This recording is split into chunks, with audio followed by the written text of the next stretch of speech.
There he goes. Swivels round. The fielder is there. And now this is spooning in there. Liton Kumar Das is lining up underneath the one and drops it. The easiest of picks. 2 in 2. ঘরের মাঠে Bangladesh West ইন্ডিজের টি-20 সিরিজে ব্যাটারদের বাজে পারফরম্যান্সে লিটন বাহিনীর হার। ক্যারিবীয়দের সামনে মুখ থুবড়ে পড়ল লিটনরা।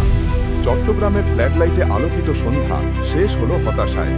দারুণ সূচনা করেও ব্যাটিং ধসে শেষ পর্যন্ত 16 রানে হেরে গেল বাংলাদেশ। রোবম্যান পাওয়েল, শাই হোপদের দুর্দান্ত পারফরম্যান্সে প্রথম টি-20 জিতে সিরিজে 1-0 ব্যবধানে এগিয়ে গেল ওয়েস্ট ইন্ডিজ।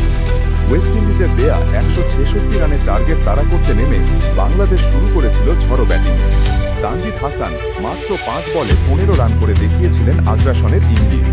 আকিল হোসেনের ওভার থেকেই আসে একটি 6 ও একটি 4, কিন্তু আগ্রাসনই যেন হয়ে উঠল পতনের কারণ।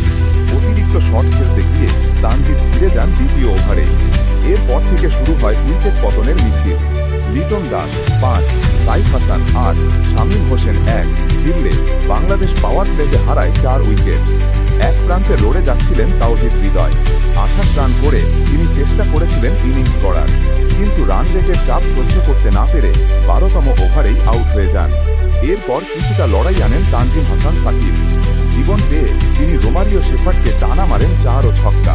14তম ওভারে আসে 18 রান।